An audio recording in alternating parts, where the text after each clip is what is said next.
हे friends, तो काफी quick review में बात करेंगे फिर आई हसीन दिलरुबा फिल्म की, जो कि हाँ आप नहीं जानते तो छोटी सी बात याद दिला दूं कि ये हसीन दिलरुबा फिल्म का सीक्वल है, जिसकी कहानी ठीक इसके पहले पार्ट के बाद की सिचुएशन से ही कंटिन्यू की गई है। जो कि मैं कह सकता हूँ कि जैसे एक छोटा सा रिमाइंडर है कि आपको फिल्म का पहला पार्ट देखना ही होगा, तभी जाकर के आप इस फिल्म और इसके पूरे वर्ल्ड से मेरी नजर में तो बहुत ही अच्छी तरीके से कनेक्ट कर पाओगे, खास करके फिल्म के दो लीड कैरेक्टर्स को लेकर, क्योंकि इन्हीं दोनों कैरेक्टर से रिलेटेड उस पूरे फिल्म के पहले पार्ट के आर्क को बनाया गया था, जो मेरी नजर में एक मिड सी फिल्म थी, जिसके अंत ने मुझे बहुत ज्यादा डिसअपॉइंट किया था। यानी देखा जाए तो फिल्म के सीक्वल पर नेटफ्लिक्स वालों को जितना ज्यादा ऑडियंस के हिसाब से प्रॉफिट हुआ था, उसी को फिर से कैश एंड ग्रैब करने के लिए उन्होंने इस फिल्म के सीक्वल को बनाया है, जिसका ट्रेलर बाय द वे मैंने नहीं देखा था, इसलिए सीधे कंटेंट को देख करके अब जो कोई भी ओपिनियन मेरा इस फिल्म से रिलेटेड है वो मैं आपके सामने रख रहा हूँ। जिससे पहले अगर कहानी की बात की जाए, कहानी रानी और ऋषभ की स्टोरी लाइन पर ही है, जिसमें उनके पहले पार्ट की इन्वेस्टिगेशन अब भी चल रही है। तो दूसरी तरफ इन दोनों का प्लान, वो कहते हैं ना कि इन जद्दोजहद से बाहर निकल करके अपनी लाइफ सुकून से गुजारने का है। लेकिन इसी बीच एक आशिक अभिमन्यु के कैरेक्टर की भी एंट्री होती है, जो आगे चलकर इस स्टोरी में कितना ज्यादा इंपॉर्टेंट रहेगा वो पता तो आपको फिल्म देखकर ही चलेगा। और इसी के साथ साथ पुलिस की, वो कहते हैं ना कि कैट एंड माउस जैसी चेस सिचुएशन भी, जहां पर पहले इस केस को लीड इंस्पेक्टर किशोर कर रहे थे, तो अब एक नाम जिमी शेरगिल के कैरेक्टर का भी इंक्लूड कर दिया गया है, जिनके लिए ये केस बहुत ज्यादा पर्सनल है। क्यों? तो जैसे कि मैंने कहा, इन सारी चीजों का जवाब आपको इस फिल्म की स्टोरी देखने के हिसाब से ही पता चलते चला जाएगा, जिससे राइटर्स की तरफ से पहले पार्ट के मुकाबले में और भी काफी ज्यादा ट्विस्ट एंड टर्न से भरा गया है। यानी लट्स वाली सिचुएशन को पूरी तरीके से इग्नोर करते हुए ये पैटर्न सिर्फ अपने क्राइम जॉनर के बलबूते पर ही इस बार ऑडियंस को अपनी इस दुनिया के साथ कनेक्ट करने में कामयाब होता है भी या नहीं, उसका जवाब तो आपको फिल्म देखकर ही मिलेगा। लेकिन मेरा जो पर्सनल ओपिनियन है इस फिल्म से रिलेटेड, उस पर मैं एक बात आपको अभी ही क्लियर करके बताऊं कि इस तरीके के कंटेंट को मैंने हिंदी फिल्म इंडस्ट्री में कई दशकों से देख रखा है। यानी 60 से लेकर के 80-90 जिस भी टाइमलाइन में हिंदी फिल्में खास करके ऐसे कंटेंट को बनाती थी, तो वहीं मैं कह सकता हूँ कि मेकर्स की तरफ से बिल्कुल उसी अप्रोच पर जाते हुए ये फिल्म उन ऑडियंस को टारगेट भी करती है। यानी वैसी ऑडियंस के लिए ये फिल्म, जैसा पहला पार्ट काफी ज्यादा अच्छा था, तो दूसरा भी बेस्ट ही रहेगा। जिनकी रेटिंग की कैटेगरी को अभी ही डिसाइड करूँ तो उन लोगों की नजर में ये फिल्म एक ही कैटेगरी की बनेगी, जिन्हें इस तरीके के रिव्यू से ज्यादा फर्क भी नहीं पड़ता। लेकिन बात की जाए अब उससे हटकर फिर से मेरी, तो जहाँ पहला पार्ट मेरे लिए काफी ज्यादा मिड था, तो सीक्वल भी अब बिल्कुल उसी ट्रैक पर बढ़ते हुए अपनी जगह मिड में ही रखता है, जिस कंटेंट को देखने में मैं बिल्कुल भी इंटरेस्टेड नहीं था। लेकिन काम के चलते मैंने इस फिल्म पर अपना समय दिया, जिसकी शुरुआत से लेकर के अंत तक चीजें किस तरीके से प्लान करके हमें दिखाई जाएगी वो तो प्रो ऑडियंस के हिसाब से भाई समझ आ ही जाता है। और ऊपर से अब इस फिल्म के सीक्वल का भी अंत मेरे हिसाब से तो मैं कहूंगा और भी काफी ज्यादा बचकाना और फिर से डिसअपॉइंटमेंट से भरा हुआ है, जिसमें बस राइटर्स यही चाह रही थी कि वो जैसे तैसे कर इस फिल्म को एक अंत दे दे। लेकिन जिस तरीके की साजिश राइटर्स की तरफ से बुन करके ऑडियंस के सामने रखी गई है, उसे हाँ आप कह सकते हो कि वो काफी ज्यादा फिल्मी हो गया, जो कि शायद से मेकर्स की डिमांड भी रही होगी कि वो लोग इस फिल्म को पूरी फिल्मी तरीके से बनाएंगे, तभी जाकर के इस फिल्म के डायलॉग्स भी अगेन फिल्मी टाइप ही है, जिसमें अगर मेकर्स चाहते तो इस फिल्म को वो और भी काफी ज्यादा स्मार्ट बनाते हुए कई सारी ऑडियंस को एक साथ अच्छी तरीके से टारगेट कर सकते थे। लेकिन जैसे कि मैंने कहा, उन्होंने बस पहले पार्ट की तरह अपने एक उसी पुराने रूट को पकड़ा, जिसमें अगर ईमानदारी से कहूँ तो सीक्वल की जरूरत नहीं थी। लेकिन फिर भी जब व्यूवरशिप अच्छी निकल कर आई, तो ऐसे में नेटफ्लिक्स वाले जैसे तैसे करके उसका आइडिया निकाल ही लेते हैं कि उसका सीक्वल बनाया कैसे जाए। और इस केस में ये फिल्म अभी के लिए तो आपके सामने नेटफ्लिक्स पर अवेलेबल है। जिनमें अब इससे हटकर फिल्म के डायरेक्शन की बात करूँ तो ओके सा डायरेक्शन है, क्रोकोडाइल के सीजी बहुत ही ज्यादा बेकार थे। तो वहीं फिल्म के दो एक्टर्स की परफॉर्मेंस भी, जिनमें विक्रांत मैसी के साथ साथ तापसी पन्नू मेरी लिस्ट में टॉप पर आती जा रही है। क्योंकि बात रही परफॉर्मेंस की, तो उनका पैटर्न जैसे फिल्म इंडस्ट्री में शुरुआत से रहा है, यहाँ पर भी वो एग्जैक्ट उसी तरीके की परफॉर्मेंस देते हुए यही बता रही है कि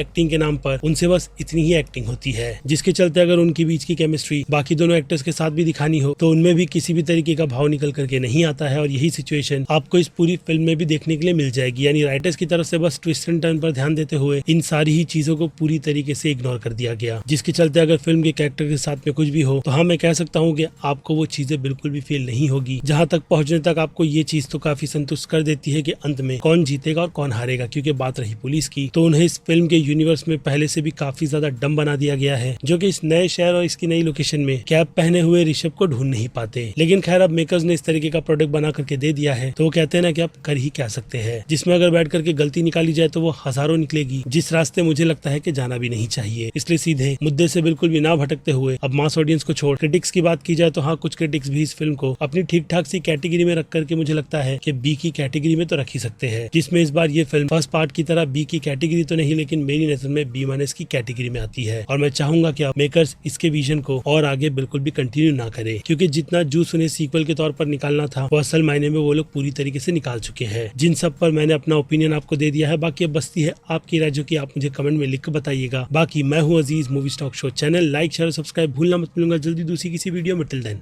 बाय।